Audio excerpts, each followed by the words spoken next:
Tom Woods is wrong on what causes inflation. This actually, look, I like Tom Woods. Big fan, long time, first time. He spoke when I was at the Mises Institute meeting on Austrian economics I think it was last March or April or something like that. And big fan. But he, just like a lot of libertarian-minded people, Austrians, they're just wrong on inflation. It's so doggone frustrating. So this isn't a ding on Tom Woods. I just hope that libertarian-minded, conservative-minded people would see they're just wrong, man. And one of these days I got to write a book on this. All right, so here's Tom. Now that prices are rising, the lizard people are devoting time they once spent to nonsensical things about COVID to writing nonsensical things about price inflation. Of course, they're blaming on everyone and anyone but themselves. Oh, it's Russia. It's corporate greed. It's a sign of a robust economy. All right, but then, hold on a second. Tom goes on to say, it's worth recalling the United States became the world's greatest industrial power at a time of generally falling prices. And, you know, these guys, I don't know how to link to this because I'm not sure he puts it on his website or not, but you should follow his blog. And I got a dog getting ready to bark because how dare someone walk up and down the street. But then he goes on to say, incidentally, don't let them convince you that the rise in prices is being caused by the rise in oil prices. That's an easy fallacy to fall into. And not coincidentally, it serves to divert responsibility away from them being the Fed. But it's wrong.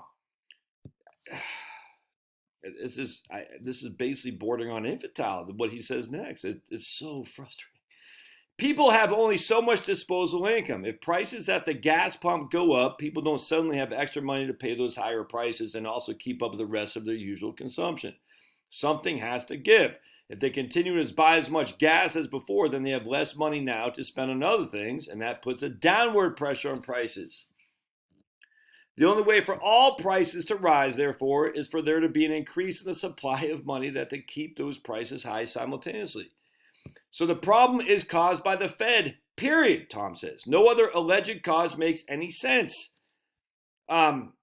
And then I completely agree with this. It's not Bloomberg, it's stupid Teresa Giorgeldi is saying, don't buy in bunk. Now and Tom is 100% right. That is really stupid advice.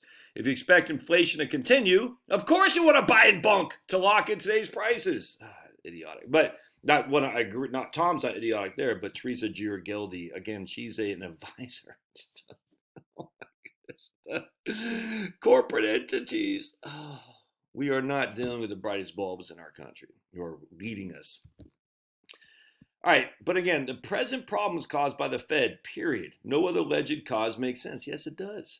Because he says why oil isn't the culprit, because if prices at the gas pump go up, people don't suddenly have extra money to spend.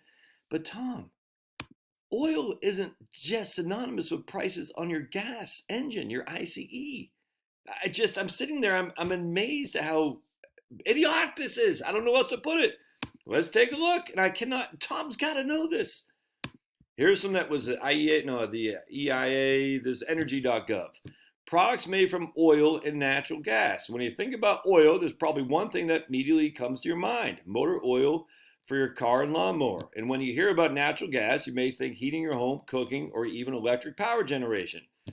But there are many other uses for these hydrocarbons. Petrochemicals derived from oil and natural gas make the manufacturing of over 6,000 everyday items. Major petrochemicals are the feedstock chemicals for the production of many of the items we use and depend on every day. Modern life relies on the availability of these products that are made in the United States across the globe. Band-Aids, globes, toothbrush, toothpaste, cell phones, crayons, glue, solar panels, tennis rackets. I'm not sure what that is. Tires, glasses. I don't know what that is. I guess that's pills of some sort. Freaking idiotic wind turbines. I guess that's wash and dryer. Boats, umbrellas. I don't even know what that is. Football helmets, dice, tools, golf clubs, hearing aids. Of course, food. Because what do we get for fertilizer? It comes from hydrocarbons. Insect repellent, ink, ice cube trays, plywood, plastics. Look at that, plastics. Tents, upholstery, vaporizers, vitamin capsules. That's what it was. Vitamin capsules right there.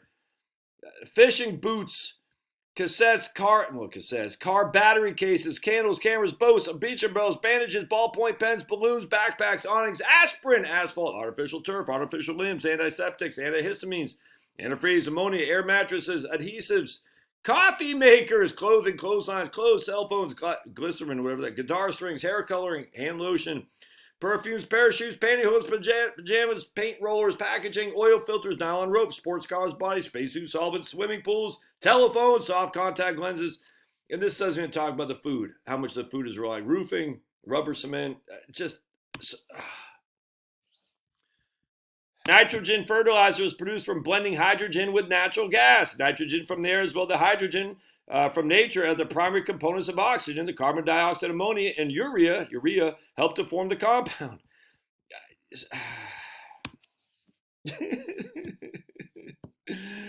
I mean, can you make an argument that natural gas and oil are mutually exclusive? No, it's idiotic to make that argument. The facts are the price of oil causes everything to go up, Tom. It has nothing to do with the Fed. It has everything to do with the price of energy. And this is why I was so wrong on inflation, because I could not believe that we'd engage in this insanity of I was naive, man. I thought for sure energy independence is what the left wanted. It turns out they don't. They don't. They want the big globalist cabal to tell us how to live.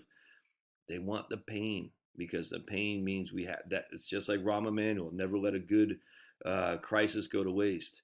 And so they're saying, we're going to bring the pain so you capitulate and get rid of your ICE, your internal combustion engine. You get rid of your natural gas used to heat your home and cook. How does Tom Woods not see this? Just because the Fed is spending, increasing the money supply, if it's sitting in the bank, doesn't mean anything, man. Jeez. All right. So frustrating. We'll see you.